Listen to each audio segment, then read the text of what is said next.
নমস্কার, নিউজ টাইমে আপনাদের সকলকে স্বাগত। আপনাদের সঙ্গে রয়েছি আমি স্বপ্না। শুরু করছি আজকের প্রাইম টাইম। প্রথমেই যে খবরে চোখ রাখবো, আজ দিল্লিতে নীতি আয়োগের বৈঠক প্রধানমন্ত্রী নরেন্দ্র মোদীর। আজ দিল্লিতে নীতি আয়োগের বৈঠক প্রধানমন্ত্রী নরেন্দ্র মোদীর এবং সেই বৈঠক রীতিমতো বয়কট করল তৃণমূল নেত্রী তথা এই রাজ্যের মুখ্যমন্ত্রী মমতা বন্দ্যোপাধ্যায়। নীতি আয়োগের বৈঠকে প্রধানমন্ত্রী নরেন্দ্র মোদী যিনি বলেছেন যে উন্নয়নের গতি বাড়াতে হবে, কেন্দ্র ও রাজ্যের সব রাজ্যকে একসঙ্গে টিম ইন্ডিয়ার মতো কাজ করলে কোনো লক্ষ্যই অসম্ভব নয়, এমনটাই কিন্তু জানিয়েছেন প্রধানমন্ত্রী নরেন্দ্র মোদী। তিনি আরও বলেছেন এটাই 140 কোটি ভারতবাসীর আশা, অর্থাৎ প্রত্যেক রাজ্য ও কেন্দ্রকে একসঙ্গে কাজ করতে হবে এবং প্রত্যেক রাজ্য উন্নত হলেই ভারত উন্নত হবে, এটাই 140 কোটি ভারতবাসীর আশা। পাশাপাশি নরেন্দ্র মোদী কি জানিয়েছেন? পাশাপাশি নরেন্দ্র মোদী জানিয়েছেন যে নরেন্দ্র মোদীর সংযোজন রাজ্যে সরকারদের উচিত, সকল রাজ্যের সরকারদের উচিত তাদের রাজ্যের অন্তত একটা করে পর্যটন স্থল যাবতীয় সুযোগ সুবিধা সহ আন্তর্জাতিক মানের করা, এক রাজ্য এক বিশ্বব্যাপী গন্তব্য, অর্থাৎ one state one global destination, এমনটাই কিন্তু জানিয়েছেন প্রধানমন্ত্রী নরেন্দ্র মোদী। যদিও এই নীতি আয়োগের বৈঠক রীতিমতো বয়কট করেন মুখ্যমন্ত্রী মমতা বন্দ্যোপাধ্যায়। এই বিষয়ে কথা বলবো। ফোন লাইনে রয়েছে আমাদের প্রতিনিধি প্রিয়াঙ্কা আইচ ভৌমিক। প্রিয়াঙ্কা, মমতা বন্দ্যোপাধ্যায় তিনি এই বৈঠকে গেলেন না। আমরা দেখেছি যে গত বছরেও কিন্তু তিনি মাঝপথে অর্থাৎ বৈঠক চলাকালীনই তিনি উঠে গিয়েছিলেন এবং মাইক বন্ধ করে দেওয়া হয়েছে, এমনটাই তিনি অভিযোগ করেছিলেন। কি বলবে? বছর তোমার মনে থাকবে স্বপ্না, যখন জুলাই মাসে এই নীতি আয়োগের বৈঠক হয়েছিল তখন কিন্তু মুখ্যমন্ত্রী মমতা বন্দ্যোপাধ্যায় সরাসরি অভিযোগ করেছিলেন যে তাকে বলতে দেওয়া হয়নি, এমনকি বৈঠক থেকে ওয়াকআউট করেছিলেন তিনি এবং সেখানে তিনি সরাসরি বলেছিলেন চন্দ্রবাবু নাইডুকে 20 মিনিট বলতে দেওয়া হয়েছিল, অথচ তিনি যখন বঞ্চনার কথা বলেছিলেন, রাজ্যের বঞ্চনার কথা বলেছিলেন, তখন তার 5 মিনিট পরেই তার মাইক বন্ধ করে দেওয়া হয়। এটা অপমানজনক। আর এই অপমানের পরেই দেখা গেল যখন বৈঠক ডাকা হলো, নীতি আয়োগের পরিচালন সমিতির 10ম বৈঠক ছিল আজ। তুমি জানো যে বৈঠকে সভাপতিত্ব করেছেন প্রধানমন্ত্রী নরেন্দ্র মোদী। এবারে তুমি যেরকমটা বলছিলে উন্নত রাজ্য উন্নত ভারত, সেই অত্যন্ত গুরুত্বপূর্ণ বিষয় যেখানে আলোচনা হয়েছিল, বিভিন্ন গুরুত্বপূর্ণ বিষয় সেখানে উৎপাদন ও পরিষেবা থেকে শুরু করে ক্ষুদ্র উদ্যোগ, গ্রামীণ ও শহরের কর্মসংস্থানের সুযোগ, পাশাপাশি অচিরাচরিত শক্তি, সবুজ প্রযুক্তিতে বিনিয়োগের মতো অত্যন্ত গুরুত্বপূর্ণ বিষয়গুলো নিয়ে আলোচনা হয়েছিল। বিভিন্ন রাজ্যের মুখ্যমন্ত্রীরা সেখানে উপস্থিত ছিলেন, শাসকরা উপস্থিত ছিলেন, প্রশাসকরা উপস্থিত ছিলেন, কিন্তু সেখানে থাকলেন না মুখ্যমন্ত্রী মমতা বন্দ্যোপাধ্যায়। গত বছর যেভাবে তিনি বলেছিলেন তাকে অপমান করা হয়েছে, তারই মনে হলো যেন প্রত্যুত্তর তিনি দিলেন। এইবারের যে বৈঠক, নীতি আয়োগের বৈঠক, সেটা বয়কট করে যেন তারই কোনো প্রত্যুত্তর দিলেন, এমনটাই মনে করছে রাজনৈতিক মহল। স্বপ্না, ধন্যবাদ প্রিয়াঙ্কা। নীতি আয়োগের বৈঠকে বয়কট করেছেন মুখ্যমন্ত্রী মমতা বন্দ্যোপাধ্যায়। এ বিষয়ে কি বলছেন বিজেপির সাংসদ শ্রমিক ভট্টাচার্য, শোনাবো আপনাদের।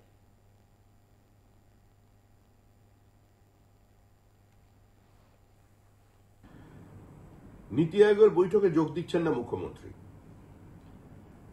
এর আগের বার মুখ্যমন্ত্রী বৈঠক শেষে বেরিয়ে এসে বলেছিলেন যে তিনি যখন কথা বলছিলেন তার মাইক অফ করে দেওয়া হয়েছিল। সংশ্লিষ্ট কর্তৃপক্ষ সেই বক্তব্যকে সমর্থন করেনি, এমনকি অবিজেপি শাসিত রাজ্যের প্রতিনিধি যারা ছিলেন তারাও কেউ মুখ্যমন্ত্রীর এই বক্তব্যের সমর্থনে সামনে এসে দাঁড়ায়নি। পশ্চিমবঙ্গে এমনিতেই পিছিয়ে পড়েছে, লক্ষ লক্ষ মাইগ্রেন্ট লেবার, অল্প বয়সী ছাত্রছাত্রীরা তারা এ রাজ্যে পড়াশোনা করার ইচ্ছা নেই, ভিন রাজ্যে চলে যাচ্ছেন, এই রাজ্য থেকে মেধা অন্য রাজ্যে চলে যাচ্ছে, রাজ্যের শ্রমিক পর্যন্ত আজকে অন্য রাজ্যে কাজের খোঁজে চলে যাচ্ছে। এই পরিস্থিতির মধ্যে দাঁড়িয়ে যখন পশ্চিমবঙ্গ অর্থনৈতিকভাবে খাদের কিনারে এসে দাঁড়িয়েছে, তখন মুখ্যমন্ত্রীর এই নীতি আয়োগের বৈঠক বয়কট করা কার্যত পশ্চিমবঙ্গকেই একটা অনিশ্চিত ভবিষ্যতের দিকে ঠেলে দিল। এই বিষয়ে তৃণমূল মুখপাত্র কুণাল ঘোষ কি বলেছেন, শোনাবো আপনাদের। ये नीति आयोग के बैठक के ऊपर हमारा कोई कमेंट नहीं है, ये गवर्नमेंट का मैटर है, पार्टी के तरफ से कोई हमारा कोई कमेंट नहीं है। लेकिन रही बात ये कोऑर्डिनेशन की, तो बंगाल का जो ड्यूज है, वेस्ट बंगाल का जो ड्यूज है, अब देखिए मनरेगा का 100 वो जो 100 दिन का काम वो लोग रुपया नहीं दिया। अब देखिए वो आवास का वो नहीं दिया। ममता बनर्जी बंगाल का फंड से वो कर रहे हैं। बंगाल का 1,70,000 करोड़ के ज्यादा ड्यूज हो गया है। तो ये तो पहले तो उसको ये क्लियर करना चाहिए। सिर्फ मुंह में ये कोऑर्डिनेशन और हम लोग पॉलिटिकली विंडिक्टिव वे से हम लोग उसको डिप्राइव करूंगा, ये कैसे चलेगा।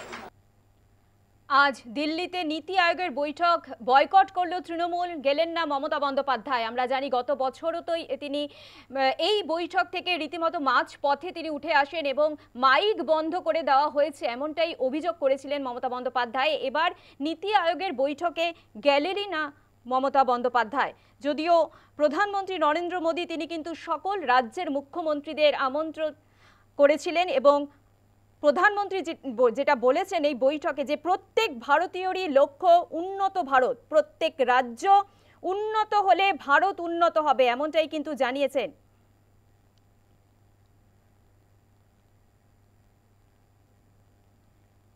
পাশাপাশি প্রধানমন্ত্রী সংযোজন রাজ্য সরকারদের উচিত তাদের রাজ্যের অন্তত একটা পর্যটন স্থল যাবতীয় সুযোগ সুবিধা সহ আন্তর্জাতিক মানের করা। এক রাজ্য এক বিশ্বব্যাপী গন্তব্য অর্থাৎ one state one global destination. পাশাপাশি নরেন্দ্র মোদী এটাও বলেন যে এটি প্রতিবেশী শহরগুলিকে পর্যটন কেন্দ্র হিসেবে আরও ত্বরান্বিত করবে এমনটাও কিন্তু জানিয়েছেন প্রধানমন্ত্রী নরেন্দ্র মোদী। আজ নীতি আয়োগের বৈঠকে গেলেন না মুখ্যমন্ত্রী মমতা বন্দ্যোপাধ্যায়।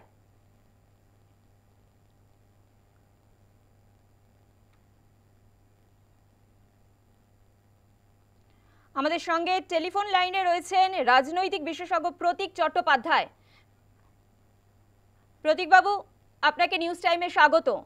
প্রতীকবাবু, নীতি আয়োগ বৈঠক রীতিমতো বয়কট করলেন তৃণমূল নেত্রী অর্থাৎ এই রাজ্যের মুখ্যমন্ত্রী মমতা বন্দ্যোপাধ্যায়। কিভাবে দেখছেন বিষয়টিকে?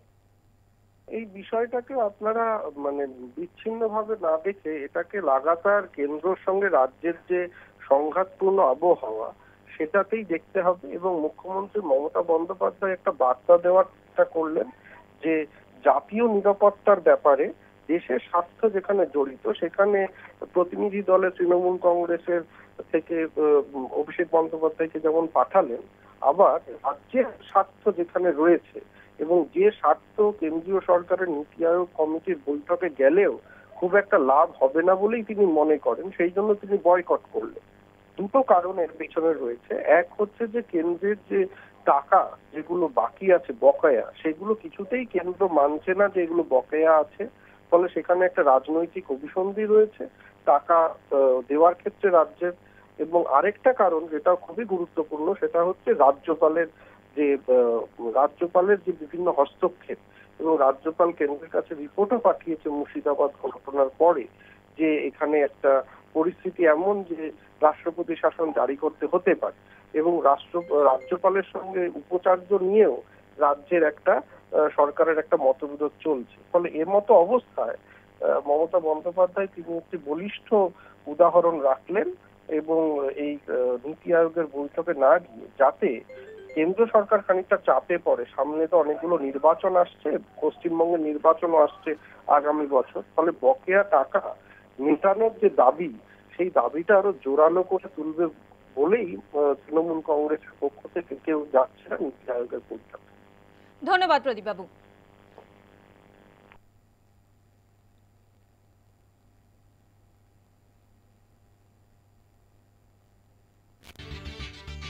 রাষ্ট্রসংঘে পাকিস্তানকে কড়া বার্তা ভারতের, এই খবর নিয়ে ফিরছি একটা বিরতির পর। রাষ্ট্রসংঘে পাকিস্তানকে কড়া বার্তা ভারতের, রাষ্ট্রসংঘে পাকিস্তানকে কড়া জবাব ভারতের অর্থাৎ সন্ত্রাসবাদ নিয়ে কড়া জবাব ভারতের। কেন সিন্ধু জল চুক্তি স্থগিত, রাষ্ট্রসংঘে ব্যাখ্যা দিলেন ভারতের প্রতিনিধি। 65 বছর আগে সিন্ধু জল চুক্তি হয়েছিল, পারস্পরিক ভরসার এই চুক্তি ভিত্তি। পাকিস্তান বরাবর চুক্তির মর্যাদা ভঙ্গ করেছে, 3 বার যুদ্ধ করেছে, অগণিতবার জঙ্গি হামলা, 20,000 ভারতীয়র মৃত্যু হয়েছে জানিয়েছে ভারত। সিন্ধু জলচুক্তি নিয়ে পুনর্বিবেচনার আবেদন, বারবার পুনর্বিবেচনার আবেদন ভারতের, কিন্তু পাকিস্তানের জেদের কারণে তা হয়নি, এমনটাই জানিয়েছে ভারতের প্রতিনিধি। কি বলেছেন ভারতের প্রতিনিধি শোনাবো আপনাদের।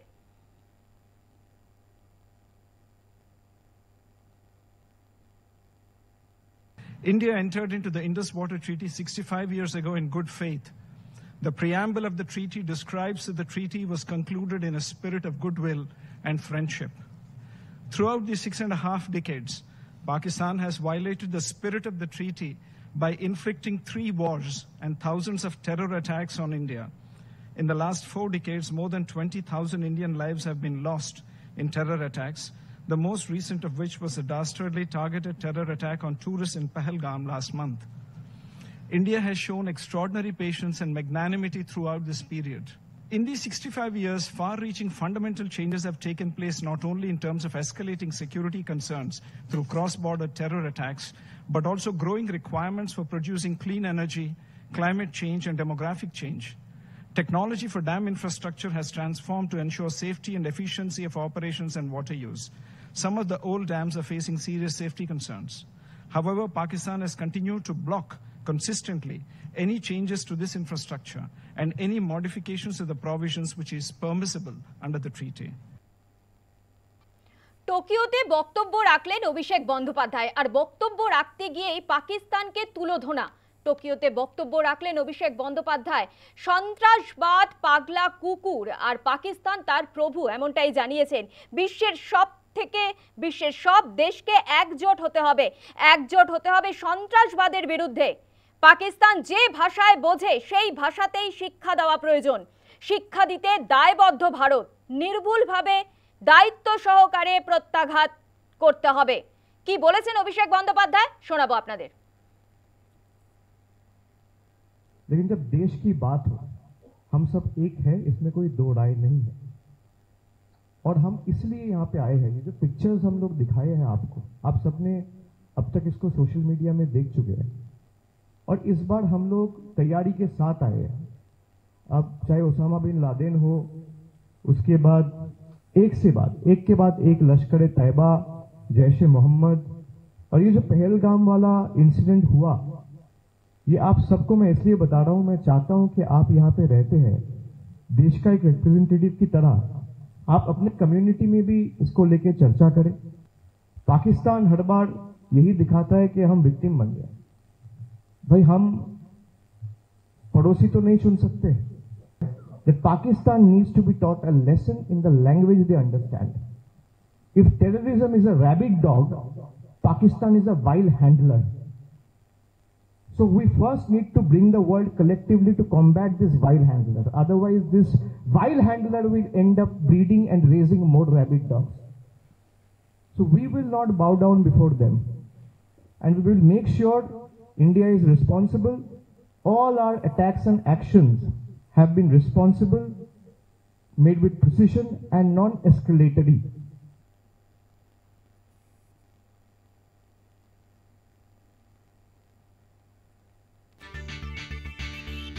জার্মানিতে পাকিস্তানকে তীব্র আক্রমণ বিদেশমন্ত্রী। এই খবর নিয়ে ফিরে আসছি একটা বিরতির পর। জার্মানিতেও পাকিস্তানকে তীব্র আক্রমণ ভারতের বিদেশমন্ত্রী এস জয়শঙ্করের। জার্মানিতেও পাকিস্তানকে তীব্র আক্রমণ ভারতের বিদেশমন্ত্রী এস জয়শঙ্করের। সন্ত্রাসবাদের প্রশ্নে কেউ পাকিস্তানকে সমর্থন করে না। দেশকে রক্ষা করতে প্রতিরোধের অধিকার রয়েছে ভারতের। বিশ্বের বেশিরভাগ দেশ ভারতকে সমর্থন করছে। জার্মানিও ভারতকে সমর্থন করে, জানিয়েছে এস জয়শঙ্কর।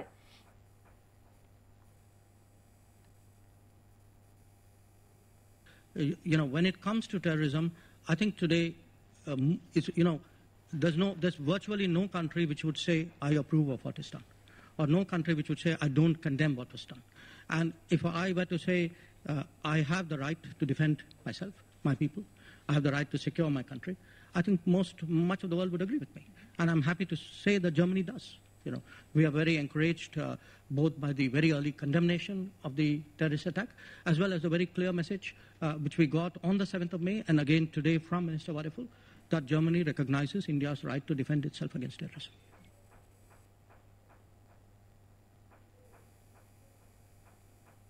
কলকাতায় সিভিক ভলেন্টিয়ারের পর্দাফাঁস, এই খবর নিয়ে ফিরছি একে বিরতির পর। পুলিশের উর্দি চুরি করে তোলাবাজি, আর সেই চুরি করা উর্দি পরেই তোলাবাজির অভিযোগ সিভিক ভলেন্টিয়ারের বিরুদ্ধে। বৃহস্পতিবার রাতে চাঞ্চল্য কসবা এলাকায় 100 ডায়ালে ফোন করে অভিযোগ স্থানীয় বাসিন্দাদের।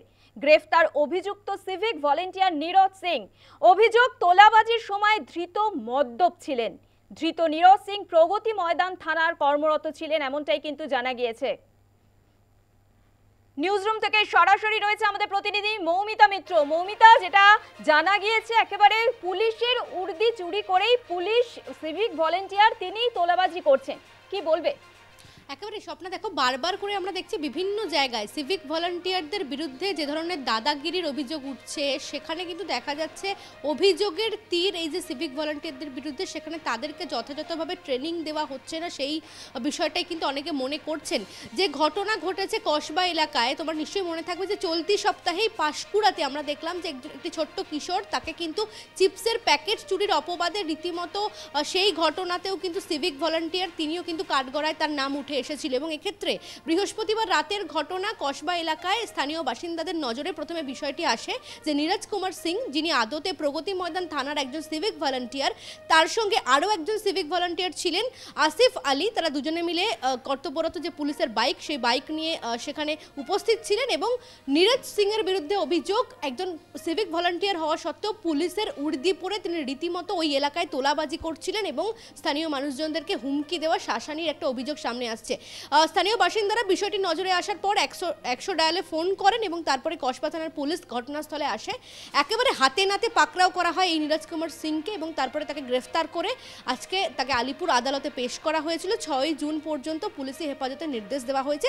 দুজনকেই একই রকমভাবে গ্রেফতার করা হয়েছে, অর্থাৎ নীরজ কুমার সিং এবং তার সঙ্গে সঙ্গে আসিফ আলী, তার সঙ্গে আরও একজন যে সিভিক ভলান্টিয়ার ছিলেন।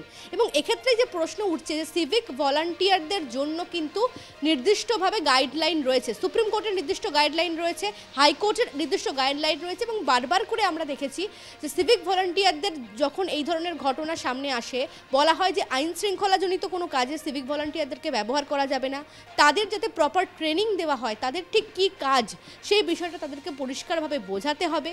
এবং রাজ্য সরকারকেও আমরা দেখেছি একাধিকবার সেই ধরনের নির্দেশ দেওয়া হয়েছে কলকাতা হাইকোর্টের তরফে বা সুপ্রিম কোর্টের তরফেও, যে সিভিক ভলান্টিয়ার তাদের ঠিক কতটুকু দায়িত্ব সেটা যেন তাদেরকে স্পষ্টভাবে বোঝানো হয়।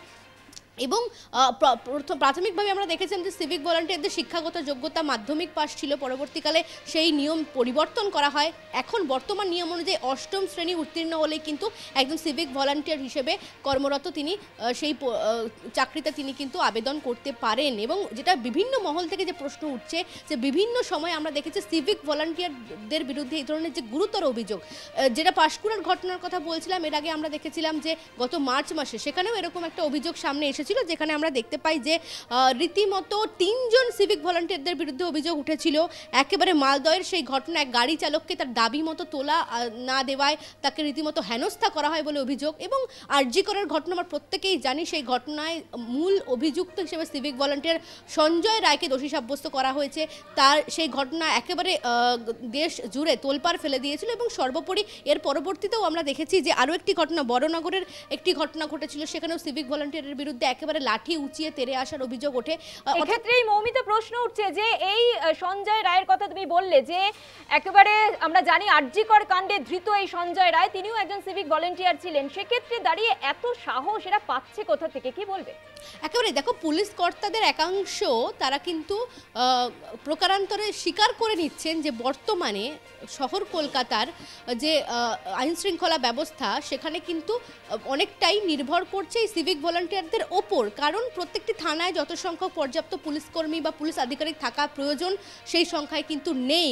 কোথাও গিয়ে সিভিক ভলান্টিয়ারদের ওপরেই ভরসা করতে হচ্ছে কলকাতা পুলিশকে। এবং সেই জায়গাতে এই যে সিভিক ভলান্টিয়ারদের যে বারবারন্ত, তাদের যে বিভিন্ন সময় যে এতটা যে বেপরোয়া মনোভাব, সেই বিষয়টাই কিন্তু সামনে চলে আসছে। এবং এক্ষেত্রে একেবারে গুরুতর অভিযোগ, সিভিক ভলান্টিয়ার হয়ে পুলিশের উর্দি ব্যবহার করে তিনি তোলাবাজি করছেন, যা কিন্তু রীতিমতো আবারও তাদের ভূমিকা নিয়ে প্রশ্ন তুলে দিচ্ছে। ধন্যবাদ মৌমিতা।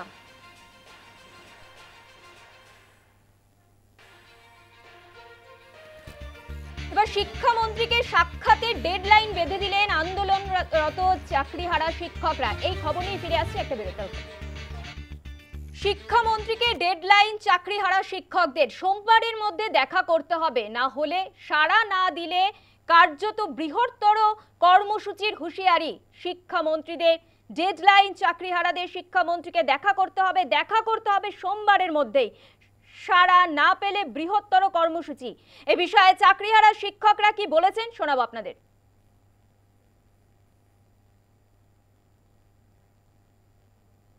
আজকে প্রায় 15 থেকে 16 দিন হয়ে গেল এডুকেশন মিনিস্টার এখনো আমাদের সঙ্গে দেখা করেননি, বা কোনো মিনিস্টারই আমাদের সঙ্গে এখনো পর্যন্ত দেখা করেননি। আজকে শনিবার, আমরা আগামী সোমবার অবধি দেখে নেব। আপনারা জানেন যে গত 15 তারিখে আমরা একটা বৃহত্তর আন্দোলন করেছিলাম, তারপর থেকে আমরা কিন্তু শান্তিপূর্ণ আন্দোলনই ধর্ণা দিয়ে যাচ্ছি। এখানে আমরা কিন্তু কোনো রকম আন্দোলনের কর্মসূচি রাখিনি। কিন্তু সোমবারের মধ্যে যদি আমাদের সঙ্গে সরকারের তরফ থেকে দেখা করা না হয়, তাহলে সোমবারের পর আমরা কিন্তু বৃহত্তর আন্দোলনের কথা ভাবতে পারি। আমরা মনে করি যে কোর্টও আমাদেরকে ন্যায় দিতে পারেনি, আমরা কোর্ট থেকেও ন্যায় পাইনি। এতগুলো মানুষ নিরপরাধ থাকা সত্ত্বেও তাদেরকে যে আজকে রাস্তায় নামিয়ে দেওয়া হলো, আমরা তার জন্য কোর্টকেও দায়ী করছি। এবার যেহেতু পরিস্থিতি এই যে আমরা বিচার বিভাগের কাছ থেকেও ন্যায় পাচ্ছি না, আমরা সরকারের কাছ থেকেও ন্যায় পাচ্ছি না, তাই আমরা ঠিক করেছি এবার আমরা যারা আইন প্রণয়ন করেন, অর্থাৎ যারা এমপি আছেন, তাদের কাছে আমরা যাব, অ্যাপ্রোচ করব। আমরা আজ থেকে চিঠি দেওয়া শুরু করব, প্রত্যেককে, যত এমপি আছেন প্রত্যেককে চিঠি দেওয়া শুরু করব, এবং আমরা চাইবো যে তারা আমাদের হয়ে পার্লামেন্টে এই কথাগুলো তুলুক। অন্যদিকে বিকাশ রঞ্জন ভট্টাচার্যের সঙ্গে আজ দেখা করতে যান চাকরিহারা শিক্ষকরা। চাকরি ফিরিয়ে দেওয়া, অর্থাৎ চাকরি ফিরে পাওয়ার সম্ভাবনা খুবই কম, পরীক্ষার জন্য প্রস্তুতি নিন, এমনটাই পরামর্শ দিয়েছেন বিকাশ রঞ্জন ভট্টাচার্য। তারা আমার কাছ থেকে জানতে চান আদৌ তারা তাদের যে পুরনো চাকরি সেটা ফিরে পেতে পারেন কিনা। আমি বললাম আইনত সম্ভব নয়, সুপ্রিম কোর্টের রায় হয়ে গিয়েছে, সেই রায়কে মান্যতা দিয়েই কাজ করতে হবে, তার বাইরে অন্য কিছু করা সম্ভব নয়। যে সরকার অনবরত বিভ্রান্তিমূলক কথা বলে যাচ্ছে।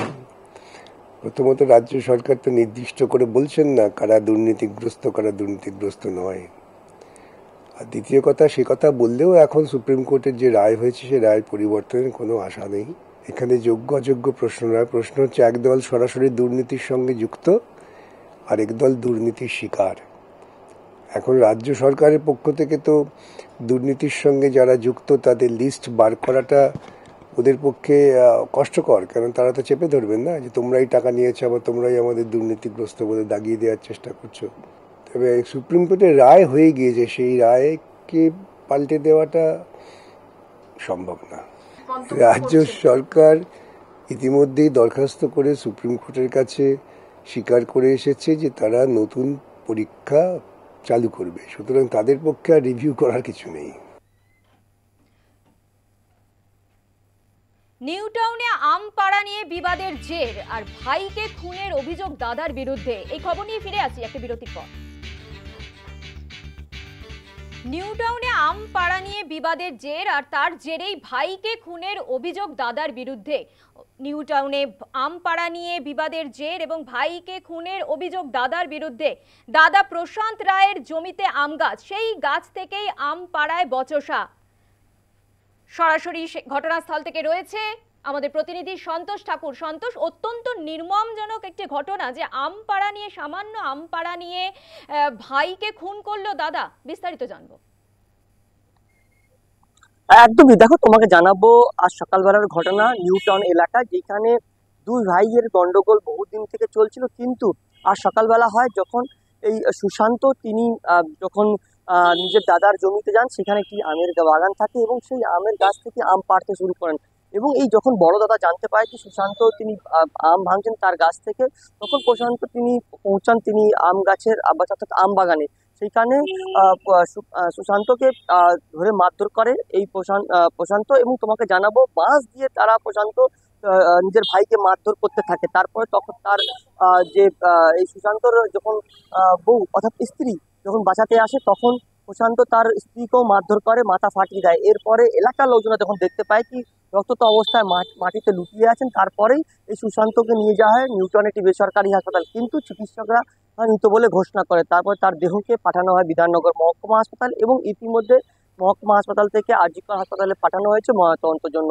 যখন টেকনো সিটি থানার কাছে খবর যায় কি দুই ভাইয়ের মধ্যে গন্ডগোল, এবং যার মধ্যে এই সুশান্তর যে প্রাণ হারিয়েছেন এই গন্ডগোলে, তার মধ্যেই যে প্রশান্ত তাকে আটক করেছেন টেকনোসিটি থানা, পাশাপাশি আরও দুজনকে, অর্থাৎ ইতিমধ্যে মোট 3 জনকে টেকনোসিটি থানা আটক করে জিজ্ঞাসাবাদ করছেন এই মারধরের ঘটনায়। সেক্ষেত্রে যে আম ভাঙাকে কেন্দ্র করে যে মারধর যে ঘটনা, তার মধ্যে সুশান্ত কে আহত হন, অর্থাৎ এই সুশান্তকে নিয়ে যায় টেকনোসিটি থানা এবং সুশান্তকে তাকে আহত হওয়ার পর তার মৃত্যু হয়। এবং এই সমস্ত বিষয়ে ইতিমধ্যে ক্ষতি দিচ্ছে টেকনোসিটি থানা এবং ইতিমধ্যে ডিসি যিনি নিউটন ডিসি তিনি ঘটনাস্থলে গেছিলেন এবং সেইখানে তাদের সাথে তাদের বয়ান নেওয়া হয়েছে। কিন্তু পরিবারের তরফ থেকে কোনো অভিযোগ ইতিমধ্যে দায়ের করা হয়নি টেকনোসিটি থানায়, কিন্তু পুলিশের তরফ থেকে কড়া পদক্ষেপ নেওয়া হয়েছে, 3 জনকে জিজ্ঞাসাবাদ করা হচ্ছে। পাশাপাশি নিউটনের যে ডিসি তিনিও টেকনোসিটি থানা পৌঁছেছেন এবং সেইখানে তাকে জিজ্ঞাসাবাদ করা হচ্ছে।